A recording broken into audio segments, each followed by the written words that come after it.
Our next speaker, we're really blessed to have Mr. Mike Gold.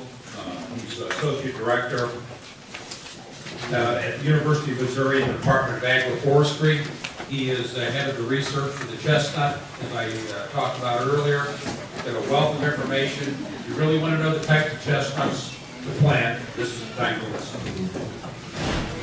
I'm going to add too, the University of Missouri is really the only university in North America that's doing any serious chestnut research right now. The only one that has for a long time. There's a couple others that might be doing a little bit of dabbling, like Connecticut, but Missouri is the only one that's really serious about chestnut. Hello, everybody.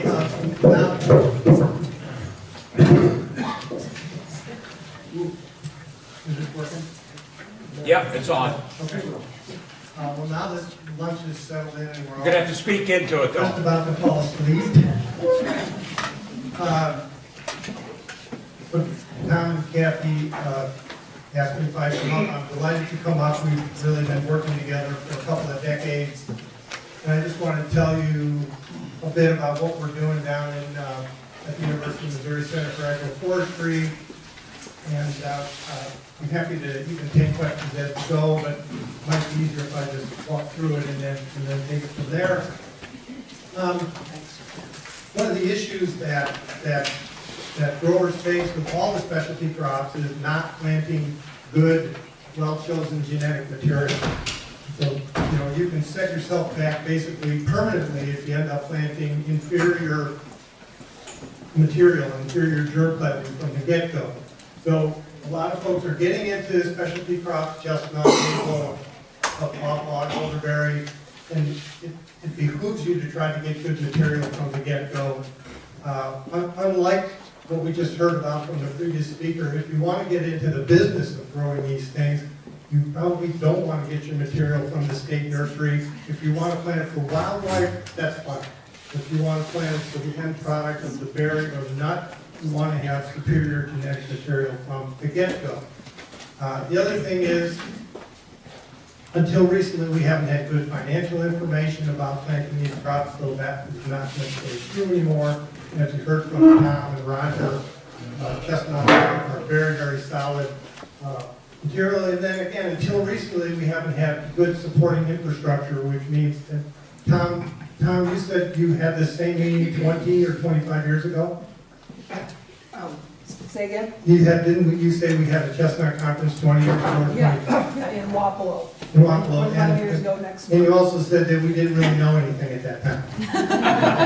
so there was 100 people who came 20 years ago and they learned nothing. Anyway, now there is a better supporting infrastructure because there are people like Roger and Tom and University of Missouri and many growers who share information.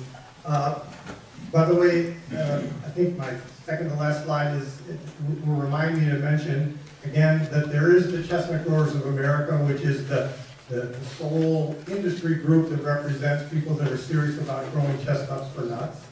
And we do have an annual meeting. I think this year is in Carrollton, Ohio, connected to Empire Chestnut Company, Greg Miller, and he is also one of the most knowledgeable people in the country when it comes to growing chestnuts for nuts. So the way we do things in our center, we try to do, you might call it a 360 look at all these specialty crops. So we look at selection and breeding and production and management research. So what's the best to grow and how to grow it best. We also do market and consumer research, and we've developed some Excel spreadsheet tools so you can plug in different numbers and see what works best for you. And then we have been involved in a lot of grower training and support for many years in events just like this. We do have an event every October. I have some handouts here. We have something called the Missouri Chestnut Roast. This will be our 11th Missouri Chestnut Roast. It's in New Franklin, Missouri. It will be October 7th. You can pick up a flyer up here if you like. And we really have used that.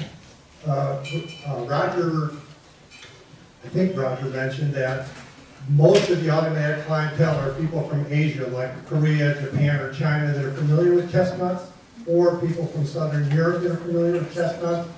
But the huge upside for chestnuts is really to introduce, I guess you keep calling them white Anglos, but people that haven't grown up with a tradition of eating chestnuts. But when people are introduced to chestnuts at festivals and events, they tend to like them. And after they've introduced a few times, they're more than just buying the 1 pound a year. So the potential to increase the U.S. market for those that aren't growing up with chestnuts from their country of origin is very, very large. So the upside for sales into the future is still really, really good for us. So we work with all kinds of different things: chestnuts, pecans, black walnut, but not hazelnut yet. We work with elderberry and pawpaw and shiitake mushrooms, and even we work with planting cold hardy pines so you can harvest the pine needles so you can market the pine needles as mulch, which we call pine straw, which is also a lucrative market. So we work with all these different kinds of things, and so we try to do the cultivar research, the orchard production research, the consumer research, and what we want to do is put some science underneath this. Things that we know seem to work. It's nice to have the science that validates the things that we observe with our own eyeballs. Those of us that work with chestnuts know, and we've heard this today, that full-time chestnut producers are in the enviable position of demand outstripping supply. If you're a grower, that's where you want to be. The best thing in the world is to say, sorry, I'm already sold out, come back next year. And the worst position to be is sitting there with a bunch of product that you cannot market. So that's an unusual and good situation. We know that the folks that grow high quality chestnuts get high prices. The U.S. Agricultural Census, the first time it ever surveyed chestnuts was 2007. Second census was 12, and then they'll do a new census in 17. And my suspicion is that Iowa and Missouri acreage and grower numbers are going to jump quite a bit from 2012 to 2017. But overall, the U.S. industry, as small as it is, grew 13.5%. In Missouri and Iowa, chestnut acreage have rapid growth, and the next census is this year. So I pulled up some numbers just to show you some of the growth, and I popped in Iowa. So this is just the 2012 census. There were 2,400 bearing acres and another 1,400 non-bearing acres. That had grown since 2007. In terms of Iowa, the number of acres, it was reported, it went up from 122 in 2007 to 191 in 2012. Missouri, it pretty much doubled from about 100 to 200 acres. And that up to 2012, I don't think we were really in full steam ahead. But in the last 5 years, as reflected what you see in this room today, there's been a tremendous amount of growth in chestnut planting and also in the success in marketing chestnuts. So why Missouri for chestnuts? Well, Iowa, we have this area, and I'll show you in the next slide, that's called the River Hills along the Mississippi and Missouri rivers. That's deep, wind-blown, lush soils. Well, you have a whole state full of that stuff. So why Missouri for chestnuts? It requires deep, fertile, well-drained soils. We heard from Tom that you have a lot of that in Iowa. We don't have a lot of that in Missouri, but even if you just go along the river, up and down, we have 3 million acres just in our river hills. And the nice thing about the river hills is that they're too steep to plant corn and soybeans, so we don't have to compete with other folks who want to get in there and use that same ground. But regardless, if you've got this kind of soil, you're really well suited for chestnut production. Chestnuts do not like wet feet, so we have a lot of clay pan soil in Missouri, which is really bad for chestnuts. They get phytophthora root rot if they sit in water for a pain period of time. So we know, yes, we can grow them, yes, the yields are good, yes, the markets are good, yes, the prices are good, and yes, those folks that are getting into the chestnut business are going to do well into the future, okay? So we've been doing this for about 18 years. We know that Chinese chestnuts grow well in mid-Missouri and here in Iowa. We know that selected cultivars will easily average 40 pounds a tree by the time they're maybe 10 or 12 years old. And we also know that irrigation or moisture is key to annual crop success, and you heard all that from Tom earlier today. This is one of the ones that we really are very excited about. It's a mixed parentage. It's not pure Chinese, but it's a mixed parentage cultivar called Sago, which we're just starting to plant in testable larger numbers, but it produces really large, tasty chestnuts and very high yields. Even by age 10, we're getting over 50 pounds of Sago per tree. So we're starting to move that into some of our test orchards to look at the trees with a bunch of trees. Okay? We do an annual market survey of the chestnut growers of America because we don't want to just sit in our own little bubble and say, well, our markets are good, therefore all chestnut markets are good. So we survey the growers coast to coast. And last year we asked, for example, what's the demand for fresh chestnuts compared to the year before? 62% said demand has gone up. 22% said that demand is unchanged, and 13% said demand has gone down. We also said, what's the current demand for chestnuts? 62% said it's in excess of supply. There are folks who can't sell their chestnuts. It's because they don't spend any time paying attention to where to market them. They don't literally walk out of your orchard unless you happen to be town wall. Most of us actually have to do something to sell the chestnuts, but if you do that something, you can sell them. But there are folks that basically the nuts are falling off the trees and then they say, well, now what? Well, nothing's going to happen if you don't worry about now what earlier and work on your markets. We're going to talk about this, I think, in the next presentation.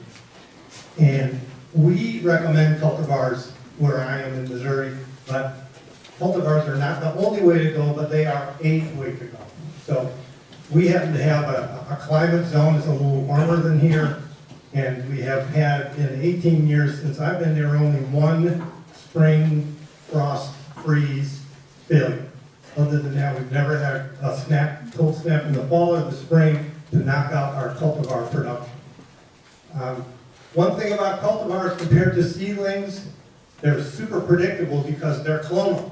I take a piece of sign wood from a mature tree, I graft it onto a seedling, and then it grows up and it's exactly like that parent tree.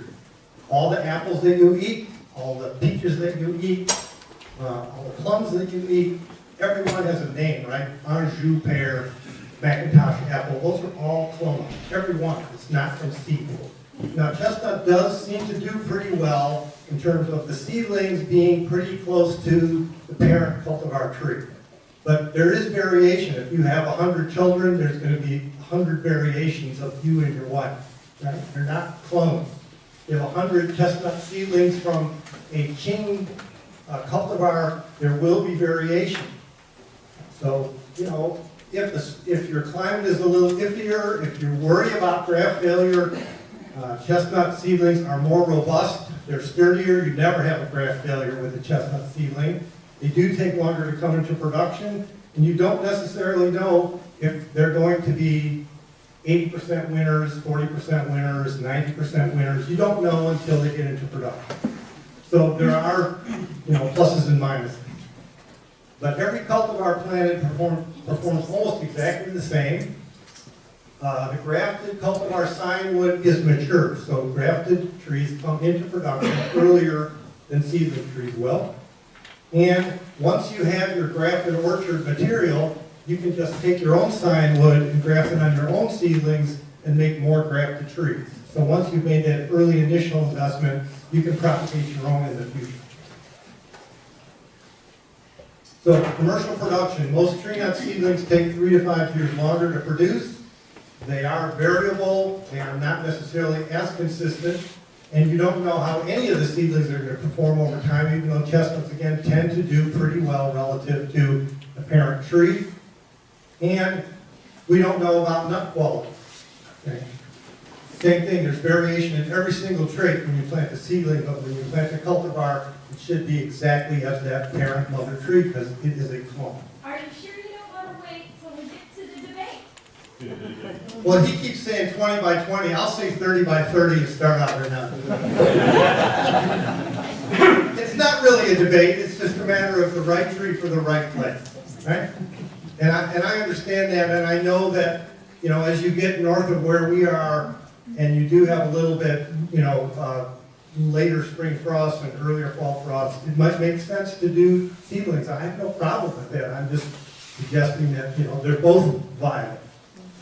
Here's an example from Michigan State University. There's a cultivar in the foreground, there's a seedling in the background. The cultivar is 6 years old, loaded with nuts. The seedling is 10 years old, Chinese, and it has no birds.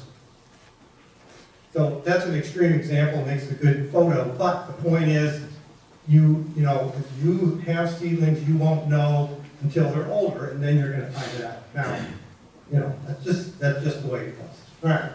So we established, actually not me, my colleague Ken Hunt, did the work back in the late 1990s to establish a big test planting at New Franklin, Missouri, of different cultivars. So these are all material you got from all over the country, from Greg Miller in Ohio, from Mike Nave out west, and from many, many other individuals to make a clonal germplasm, we call it a repository, of all the known cultivars we could get our hands on from all around the country, which turned out to be 65 different ones. Having looked at those 65 ones for 18 years, there's about less than 10 that we really like. The ones that produce large chestnuts, good quality chestnuts, and are high yielding once the yield gets up. One of the things that we've learned from some of the cultivars is they produce a nice sized chestnut when they're producing 5 pounds, but once they start to produce 30 and 50 pounds, the nut size goes from 15 grams to 5 grams. Well, 5 grams is a tiny little nut, and it's harder to harvest. And I guess if you're, you know, in the Bosnian markets, you're okay, but most of us prefer to pick up bigger chestnuts. Okay?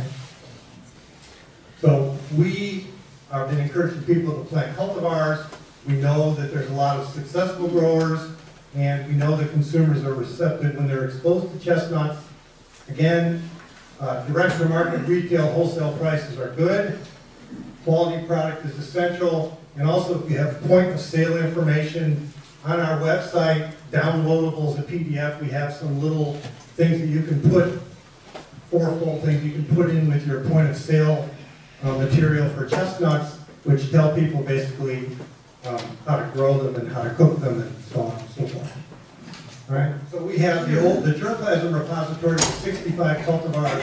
We also have a second trial established in '99 with 12 cultivars replicated for statistical purposes. We have a commercial orchard study with just 3 cultivars that are replicated even more, and then we have a pollen flow study. This is our oldest planting, and again, there's nothing magic about 30 by 30, that's just what we thought would work back then. That's 48 trees to the acre. Some folks are planting 20 by 20, some folks are planting 30 by 20, and eventually they're going to thin to 30 by 40. So there's lots of different ways you can do this. We've just chosen to go with 30 by 30. We do have trickle irrigation for our cultivars. Certainly in Columbia, Missouri, in August, it can be 100 degrees with no rain for a few weeks at a time, right when the chestnuts are going to size up. So as I think Roger mentioned, if you have trickle irrigation, or Tom did, you can guarantee that your nuts are going to size up nicely if you can put water to them. This is a sago tree. This is the sago tree, loaded with nuts, beautiful. And so we're now multiplying that tree, and we're going to have it under larger scale test out at our research farm. So we've got all these mapped out. We've had some genetic fingerprint work done through a colleague at Notre Dame, and we're going to actually have that repeated. And that way, people like to buy chestnut from our orchard because we have everything true to type. And that's really important when you're trying to develop an industry, that you actually, when you say this is from a chain tree, it's actually a chain tree, it's not a seedling of a chain tree. Okay, so we're trying to be really careful with our genetics. This is our cultivar trial. It also has miscellaneous kinds of things in here, like chinkapin chestnuts that we got from Sandy and Nagasaki Connecticut Ag Experiment Station. But we've got each cultivar is replicated 5 times across 5 different rows. And again, we've got the whole thing mapped. We've actually taken out this year our colossal cultivars. Now, Tom and Roger have mentioned that the market here in this part of the Midwest is all Chinese chestnuts. The Michigan Chestnut Co-op is all about the colossal chestnut, for whatever their reasons. So they don't even want to buy our Chinese chestnuts, and we don't even want to sell their colossals. Colossal is a European-Japanese hybrid. It is, until we pulled it out of our orchard last year, it's the highest yielding chestnut that we have. But there's a few issues with colossal. One is you have to have another European-Japanese pollinator, because colossal, like Louva's monster, doesn't produce any male pollen. It just produces viable female flowers. So you have to have another tree called a pollinator or a pollinizer. And all those trees, those don't produce the quality nuts. It's only the colossal that produces the quality nuts. The other possibility is that colossal might get chestnut blight, and we don't want to plant anything that might get chestnut blight, because the European chestnut has some susceptibility to chestnut blight. So colossal is viable, could be viable, but since our market is really focused in Chinese chestnut, we're not really focusing on colossal any longer either. Okay, I want to show you some of the data. We've been collecting data in our orchard for a whole bunch of different years. So we actually know what the yields are. So let's take a look at some years, 2008, 2009, 2011, and then compare that to 2015. When we collected our data over this 4-year period, so here the trees are 9 years old from graft in 2009. And if you look at the colossal, look at 9 years old, they're averaging 60 pounds a tree, then 90 pounds a tree, 121 pounds a tree, 103 pounds a tree. I mean, that's 5 tons to the acre, 2.5 tons to the acre. So colossal, really yields well. But the ones we like Chain, Sleeping Giant, Mossbarger, Peach, and Gideon, you can see here, Gideon at age 9, it has almost no yield at all, 2 pounds. By age 12, 20 pounds. But by age 16, 50 pounds. So what we thought was that things were probably going to begin peaking around age 12. We don't know what the peaking is yet. Right? So by the time the trees were 16 years old, they were producing a tremendous amount. So here's Ching at 40 pounds to tree. That's a ton per acre at age 9. In 2015, it was 95 pounds average per tree. That's over 2 tons per acre. I thought peach was a loser because peach has beautiful nuts, and it produced 5 pounds, then 18 pounds, 16 pounds, and 16 pounds, and we thought, it's a nice tree, it's good for the backyard, it's never going to make it. But Greg Miller, who's the one that developed the peach cultivar, said, it will be good, just be patient. I said, well, why should I be patient? Well, look what happened here in 2015, 70 pounds per tree. So I guess peach just has got delayed puberty in the human sense. And so it also turned out to be one of the really good ones. But the point of this whole thing is that we've been collecting data on a whole bunch of different cultivars, and we know the ones that we like because year in and year out, exact same site, exact same treatment, we can get the data to show how well they grow. And we're not only interested in that they have high yield, but we're also interested in nut size. Okay, so here's nut size. This is in grams. So let's look at 2009 through 11. For Ching, we're talking about 16-gram nuts. That's going to come out as the jumbo in Roger Smith's sorter. It's going to come out the far end, I think. Bigger than 1 1/8. All right? Peach, 15 grams. And then again, when the yields went way up in 2015, they still held their size. Here's Ching at 14.5 grams. Peach is 14.9, Mossbarger at 15.1, Sleeping Giant at 13.7, and another one that we like is called Core. It's an old variety from Pennsylvania, and it produced 17-gram nuts. And these were the yields in 2015. So we had 95 pounds of chestnuts per tree at 14.5 grams. So these are the cultivars that we like One of the ones that we don't have on this chart that yields really, really well, that Tom Wall likes a lot, is Louva's Monster. Louva's Monster is not pure Chinese chestnut, but it was developed in Dallas City. The parent trees are in Dallas City, Illinois. Dallas City, Illinois, along the river. The Louva's Monster itself was grown in Galesburg, Illinois. It's also a male sterile tree, but it is pollinated very nicely by Chinese. The thing I forgot to mention about the colossal, the one they're growing in Michigan, they're also growing them in the West Coast. That's what I call a West Coast chestnut. So the California commercial industry of chestnut is based on colossal. It's like the red delicious of chestnuts out there. But they sell really well in the Michigan market, so just because we don't necessarily have consumers that want them, other consumers do want them. The problem is, if you pollinate in colossal with the Chinese chestnut, something bad happens to the nut, the inside of the nut, called internal kernel breakdown. So anywhere from 10 to 90% of your beautiful looking colossal nuts are worthless. But you can't see it until you cut them open. And Michigan State had to discover that you cannot have Chinese chestnut intermixed with your colossals, which is another reason we pulled them out of our orchard, because we're focused on the Chinese and we couldn't sell our colossals anyway. Okay?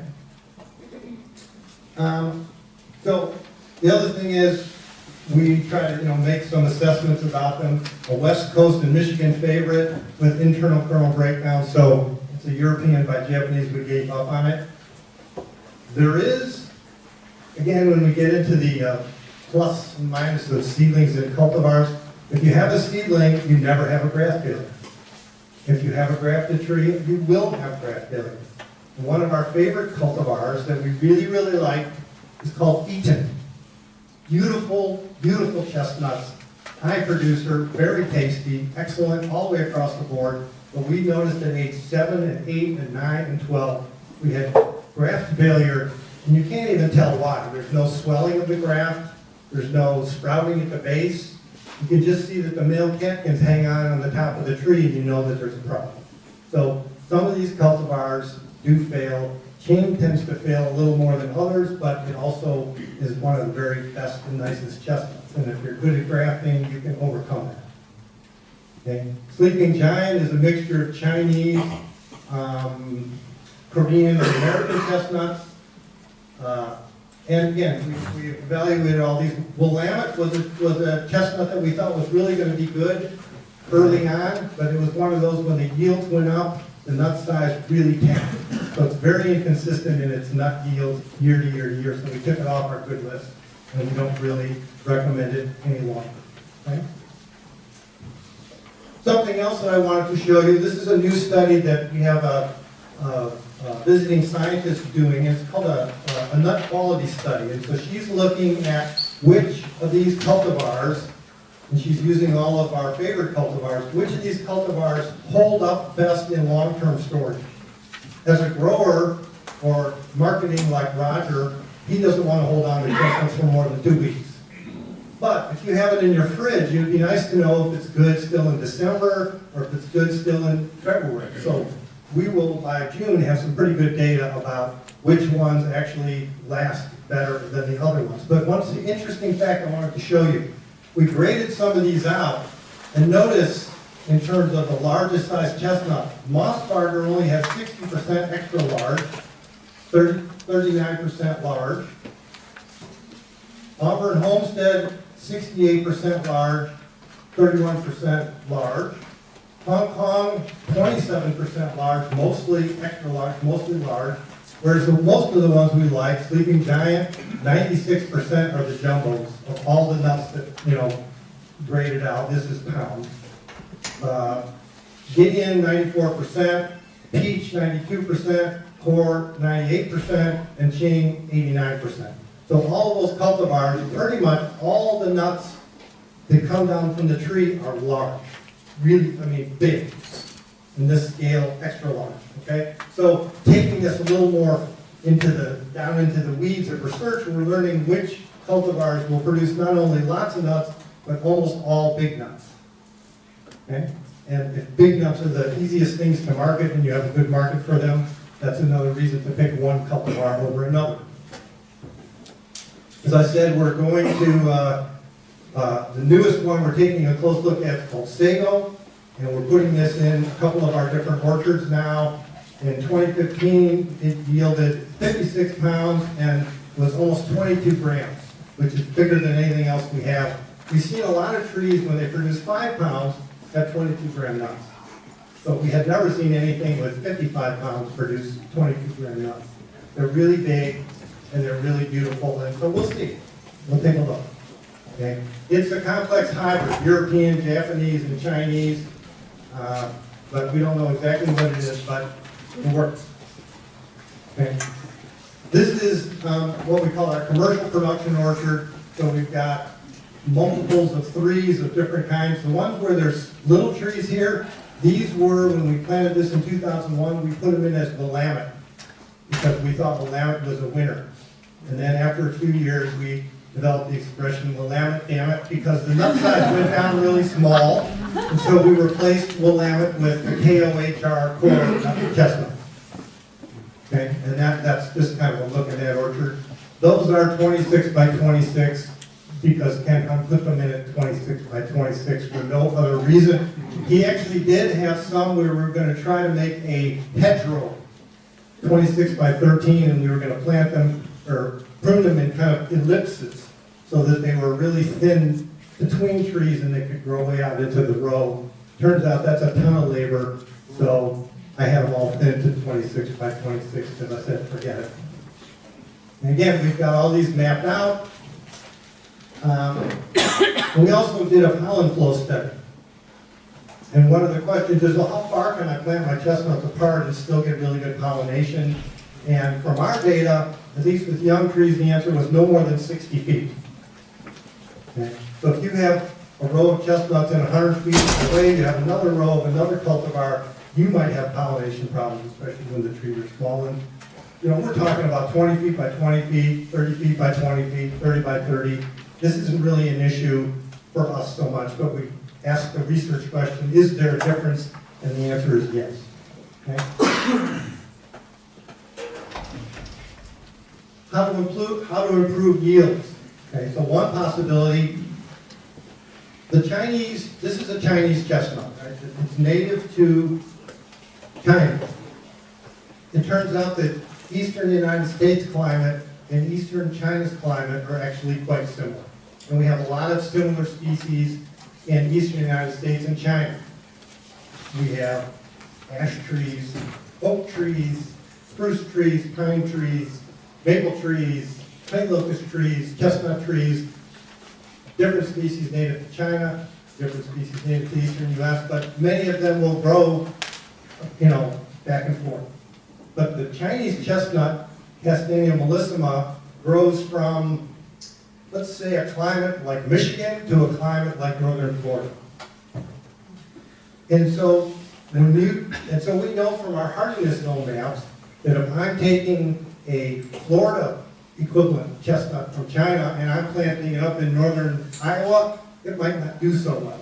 So these are the things we've had to actually learn because we don't really know, we don't have a genetic trace study where we can freely go into China, collect their material, and match up the germplasm. So it's been more of a crapshoot. But one of the things that happens with a tree that comes from further south is that it is genetically programmed to think that it's got a long growing season.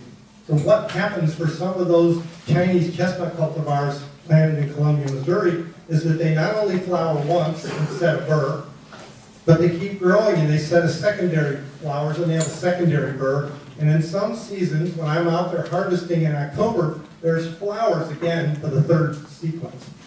Okay, that second burr and the third burr never produce a marketable chestnut. And so our feeling is that's just energy that the tree is investing to produce nothing that we really want, which are chestnuts.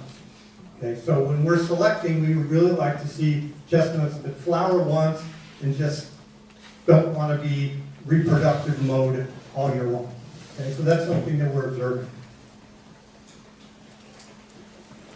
Another thing in terms of a future breeding program is we are thinking about using Laval's Monster as a female parent, because Laval's Monster doesn't invest any energy in male pollen. And Laval's Monster is very high yielding, with very large sized chestnuts, early. It's one of the harbingers of the chestnut season. I look for Oak Kwang and Laval's Monster. And I just, when September comes around, I visit them every day. And as soon as those start dropping, I know that chestnut harvest season is underway, because they're early, they're precocious in terms of the time of year when they drop. So we're thinking of taking something like sago, which produces a wonderful nut, and using that as a pollen source for Laval's Monster, etc. So there's potential to increase things in the future, but even now, we've got a large amount of germplasm that produces really good chestnuts, so it's not like our market is suffering from want of good material, but looking 10, 20 years down the road, we might yet be able to do even better. And we do have a production guide on our website, and we do recommend cultivars in there. We have developed our program on a 30 by 30 foot space, and again, town likes 20 by 20. Some of our growers are planting at 20 by 30 with the ultimate thinning out to 30 by 40. It just depends on the way you want to do your own planting, as far as I'm concerned. And if Tom's in love with 20 by 20, fine with me.